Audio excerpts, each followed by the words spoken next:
માતાપરમાં આપનું સ્વાગત છે અને મિત્રો કાલે થોડુંક હવામાન ચેન્જ થયું હતું અને રાતે થોડુંક ઓક્સિજન માંડવીને મળ્યું છે.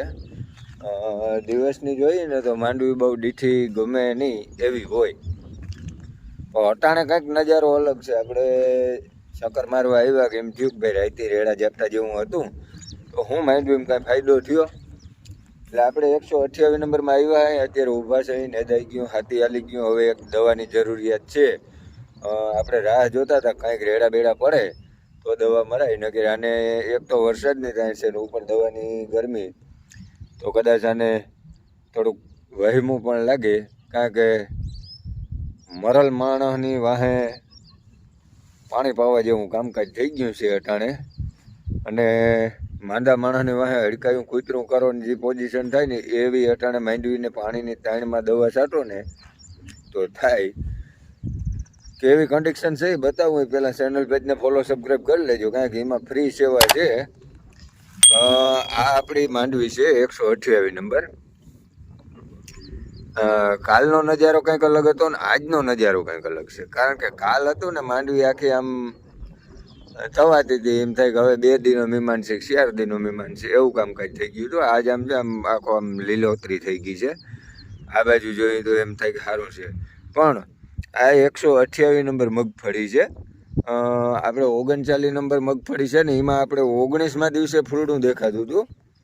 હવે આને આજ 23મો દિવસ છે, પણ હજી આમાં ક્યાંય ફૂલડું નથી દેખાતું. કારણ કે આ લાંબી વેરાયટી છે. જે 39 નંબર આવે ને એ 3 મહિના એટલે ટૂંકમાં 90 દિવસની વેરાયટી છે. તો એમાં જલ્દી ફૂલ ઉગડે તો જ ડેડવા થાય, કારણ કે એને ઉગવાનો ટાઈમ ઓછો હોય. હવે આમાં જો કદાચ આની હારે ઉગડી જાય ફૂલડું, તો પછી આના ડેડવા કંઈ થાય ને એ ડેડવા હાલો ફૂલડું વહેલું ઉગડે તો વહેલો ડેડવો થાય, તો એને હજી 4 મહિના ઉગવાનું હોય. તો 4 મહિના પછી ડેડવો રહી ના શકે, એટલે આમાં આખી કનેક્ટિવિટી આની મોડી છે. ક્યાંય હજી ફૂલડું દેખાતું નથી. અને હવે આને આપણે દવાની જરૂરિયાત છે, કારણ કે ઈયળ છે, અમુક ટકા ઈયળ છે. હાવ આમ જીવલી ખોબે ને ધોબે ઈયળ હોય ને એવી કંઈ નથી. એટલે ક્યાંક પાંદડું કાપેલું છે, ક્યાંક ખાધેલું છે. તો એક ફોરો રાઉન્ડ આપણે મારી દઈએ, કારણ કે આપણે આમાં થોડુંક હે ને વર્ધકનું મારવું જોઈએ. કારણ કે આ માંડવી આપણી એવડી છે, એટલે હવે એનું કંઈક કરવું જોઈએ.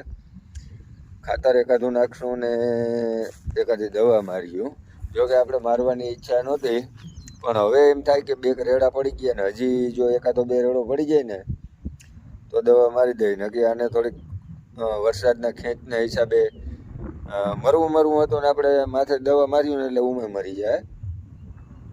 તો આપણે મારવી નથી, આપણે જીવાડવી છે. તો એના માટે દવાઈ એવી ફોરી રાઉન્ડ મારવાનો જે આને ગરમ ના લાગે. આપણે કેમ અમુક સામાન્ય દર્દ હોય અને 500 પાવરની 2-3 ગોળીઓ ખાઈ લઈએ એટલે એસિડિટી થઈ જાય, એમાં આને એસિડિટી થઈ જાય. પછી એસિડિટી થઈ ગયા પછી આની સારવાર કરવા માટે આપણે પાણી તો છે નહીં, અને સારવાર શું કરવી, એટલે આપણે ફોરો રાઉન્ડ મારવો. કોઈ ઠંડુ એવું મીઠું કોરાજોન જેવું છે. નકે આપણે ઇમામેક્ટિનનો પ્લાન હતો, પણ એવડો બધો વરસાદ થયો નથી, એટલે એ છે. ને એકાદું ઝીણું મોટું ખાતર નાખશું. કોઈ પોટાશની તો હજી આમાં કંઈ ખાસ એવી જરૂરિયાત નથી, પણ બીજું કંઈ પણ હશે એવું આસું એક ખાતર અને એકાદો રાઉન્ડ માર્યું. હવે છાંટવાનો પ્લાન મારી છે, કેવાથી છાંટવી ને એ એક વસ્તુ મહત્ત્વની છે. આપણે ખંભે પંપ ચડાવીને છાંટવી, ગાડીથી છાંટવી, ટ્રેક્ટરથી છાંટવી, કેવી છાંટવી, ભાઈ આગળના વિડીયો તમને કહી. અટાણે આપણે એક જગ્યાએ ફૂલડું દેખાણું, તો એ ફૂલડું હું તમને દેખાડી દઉં. પણ એ 128 નંબર માંડવી છે કે નહીં એ જોવાનું છે. નહીં 128 નંબર જ માંડવી છે, બરાબર. એટલે એ કંઈ બહુ એવું છે નહીં. શરૂઆત થઈ છે, પણ એક એવડી માંડવીમાં ખાલી એક જગ્યાએ ફૂલડું દેખાણું, એમાં તો હવે રાજીના રેડ થયા. કાંઈ વાંધો નહીં મિત્રો, એક જગ્યાએ દેખાણું તો કાલે 2 જગ્યાએ દેખાય. વરસાદ થાય એટલે બધી માંડવીમાં દેખાય. તો મિત્રો મળીએ નેક્સ્ટ વિડીયોમાં. વિડીયો થઈ જાય મોટો પછી જોવાની મજા આવે નહીં.